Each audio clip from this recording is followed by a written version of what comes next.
All right, Team Scritch, welcome back to the Scritch is Gone Wild channel. As you can see, we're still not on the trail. We are still on Tangier Island. We've got about 2 hours before our mission team gets here and the chaos ensues. But I wanted to just give you guys a tour of the island, a little bit of history of the island as best I know it. Here we are back at the port, which I showed you earlier, where we came in, why we were on the boat. And this is what it will look like if you get off and you decide to walk through. So there's an individual named Cameron Evans that does some great photography here, and he sells them. He's actually in college. I think he gets back any day now, is what the mayor told me. Mayor's name is Ooker. That's his nickname. I don't know his real name for sure, but just to give you a little history, that when Donald Trump first got into office as president, he did call Ooker and discuss with him options for trying to save the island. But I don't know exactly what happened. All I know is it took President Trump 3 times to call him, because he was out on his boat the first 2 times. The first time he didn't believe the President of the United States was actually calling him. And things just didn't end up working out to build some kind of seawall and stuff. So that may still be in negotiations. I'm not sure. The other thing that I will tell you about is the island was first visited in 1608 by Captain John Smith. The same Captain John Smith with Pocahontas.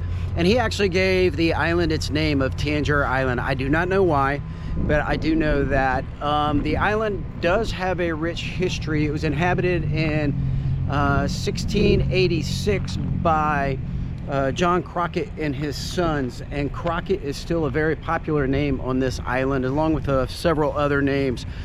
Some that come to mind are Pruitt.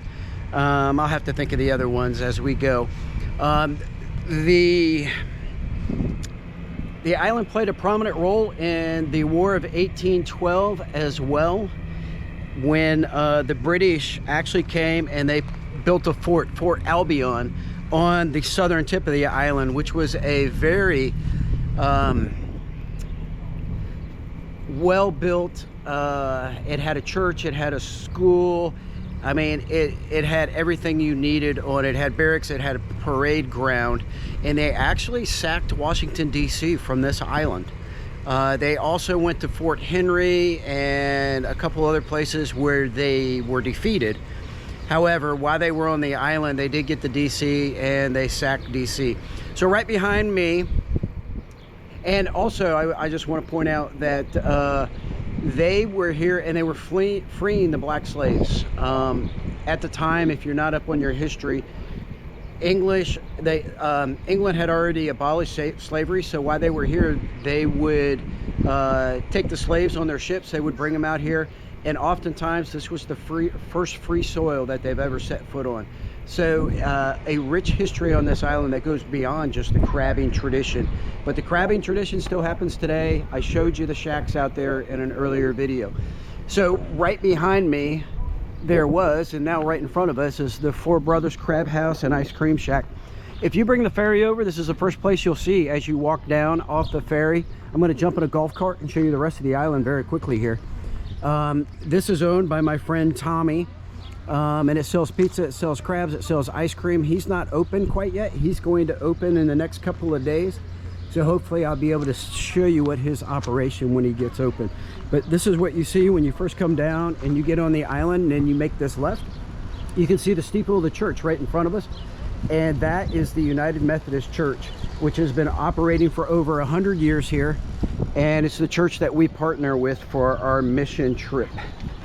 And so bear with me as I get us going here.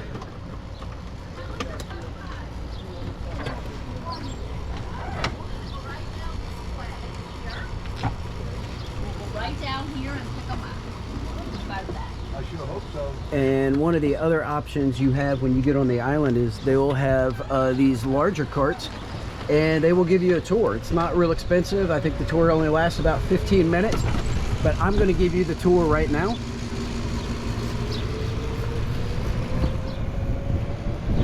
And so you can see there's just some cute little houses out here.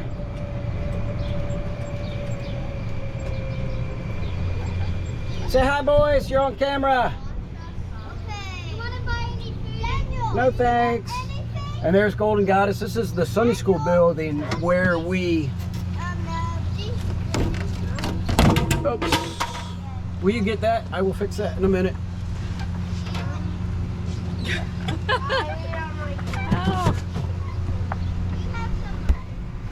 And this is where we stay. We put about 45 people in there, and that's where we stay. But I want to give you guys a bird's eye view of where we're going and what we're doing here. So this is the church. It's just a really gorgeous, beautiful church. Lots of, like I said, lots of history on the island, not just that church. There are tombstones all over the island, and we will stop up here by the health clinic. And I will show you what most of them look like. So the water table is so low and so close to the just the water level that they put all these, every tomb has some kind of concrete on top of it. Otherwise the bodies would float to the surface. And you can see how packed everything is in here. And we'll go buy some more, and you'll see as we go by these houses, there are just graveyards in front of people's houses here now. This up here on the right is Spankys' place. Unfortunately, it is closed. His wife developed cancer a couple of years ago, and he never opened back up, and COVID obviously did not help. There's a little museum here on the left. It's $3 to go in. It's quite worth it. It is a great little museum. It's very enjoyable. So everybody here pretty much drives golf carts. And there's several gift shops on here where you can go, you can visit them. Hours are usually based on when tourists get here. There used to be 3 restaurants on the island. Right now there's only one. Lorraine's is the only restaurant that has survived. This used to be a family style restaurant called the Chesapeake House, but it did not open up. It's for sale if anybody wants to come buy it. Last I heard is you can buy a house on the island for about $5,000. Not a bad investment really, even if it only lasts till 2035, I don't think. Here's the other church. This is the New Testament congregation. You can see the tombstones over there. So there are 2 churches on the island, the Methodist Church and the New Testament congregation. You can see that it is just a small island here, and everything is just kind of packed together. Houses are right beside each other. Everybody knows everybody. There is another section to the island I'm not going to take you to. If you went up there to the left, it would take you to another section of the island, which is actually connected by a bridge. It's considered part of the island. But it's pretty isolated from this part, even though it is so close. The other interesting thing is talking to people. Nobody walks anywhere except the tourists. That's how one way you can know a tourist out here, because everybody just gets in their golf cart and they just drive up the road or wherever they're going or whatever they're doing.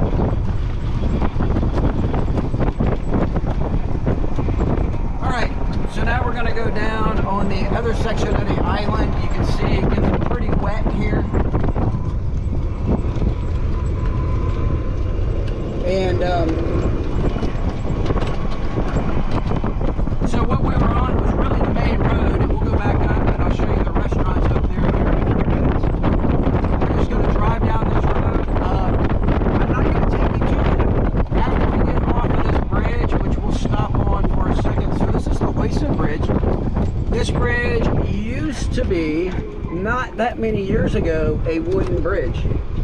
And this was the courting spot, and the rule was you could only have 3 couples up here, one on that end, one on that end, and one in the middle. And the boys used to sit on the railing, and that would put them at eye level with the girls so that they could kiss and stuff like that.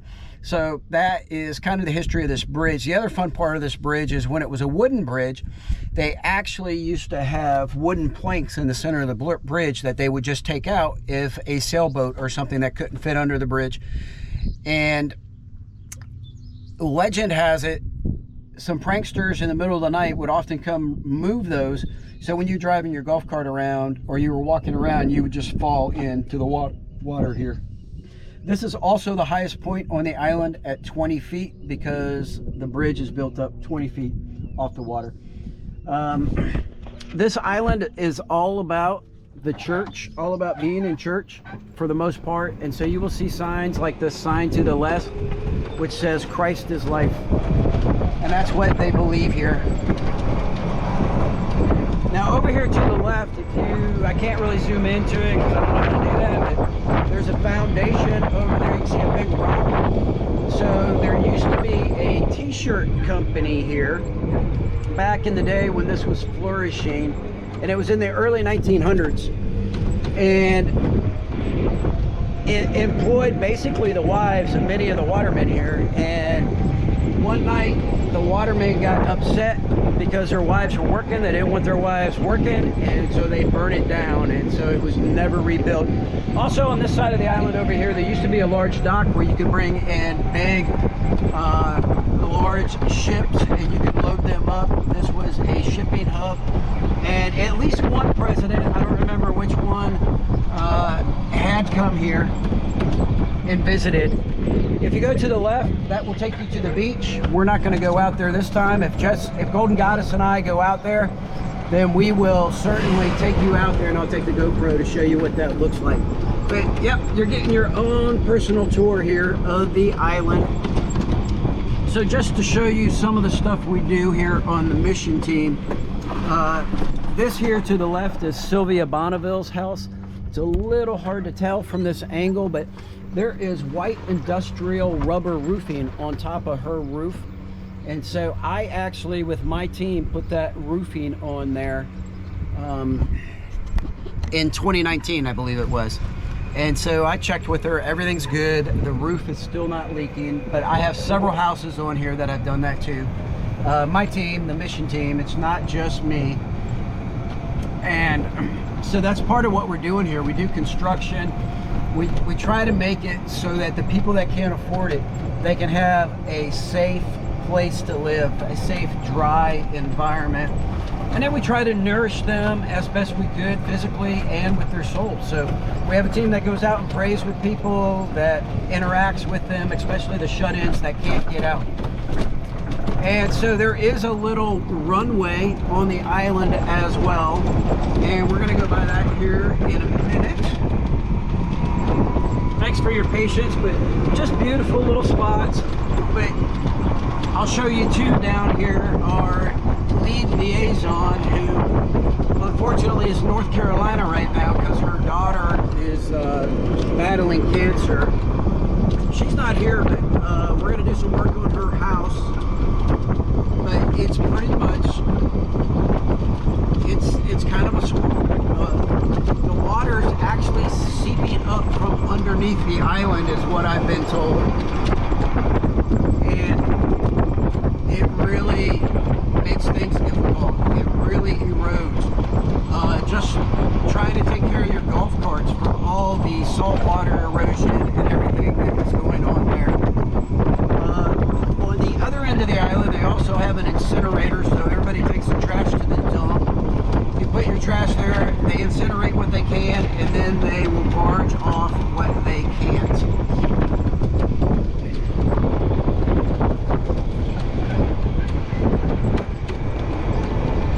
And so over there is the church where we stay. Really, you don't need a cart as far as I'm concerned. You can walk around the entire island. And here's our liaison. This is Nancy's house. It's a cute little house. And we'll stop for just a second. And you can just see the front yard is just full of water. Under the decks, she needs the decking in order to get up there. We're gonna do some skirting, fix up her screen porch. We already went in, fixed some shelving and some other things. So hopefully she'll be super excited when we get back and we have everything done for her. Hey, folks are starting to deliver cards, and I need you back at the Sunday school building. All right, I will be there in 3 or 4 minutes. Okay, this is Robin. I'm taking her. Hi, Robin. I'm taking her back home, and then I'm taking the cart back. Okay. I just didn't want to walk. No, I don't blame you. I was just telling them nobody walks here on the island. Everybody jukes their carts. And that's what I was just telling all of you. Yep, nobody walks here. They all take their carts. All right, so I got to get back quick. So I'm taking too much of your time. You guys are going to get bored with me, but we're going to do it anyways. So over here to my left is actually the runway. You can't really see it. I did see a, I saw a Coast Guard helicopter do some touch and goes there. And we're gonna head back up here and we'll go into town a little bit.